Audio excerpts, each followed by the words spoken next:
La question qui est posée à la filière porcine en France, c'est de retrouver le dynamisme qu'elle a connu il y a une quinzaine d'années, alors qu'elle vient de traverser une phase de stagnation importante. Alors, pas forcément de retrouver le même dynamisme en qualité, peut-être un dynamisme autre, différent, mais donc c'est la question qui est posée. Finalement, la filière porcine française a vécu un choc culturel à la fin des années 90, au début des années 2000, qui s'est traduit par un arrêt de croissance autour d'une problématique qui est celle finalement du désaccord profond entre la société sur le modèle d'élevage et son impact environnemental et sur ce que voulaient faire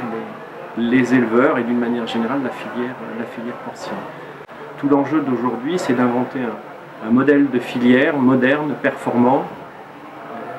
qui s'insère parfaitement dans la société. Ça suppose de mobiliser des moyens financiers importants et surtout, finalement, par rapport à la société, d'avoir le droit à l'autorisation, formelle ou informelle, de développer des modèles d'élevage et des modèles d'industrie qui soient à la fois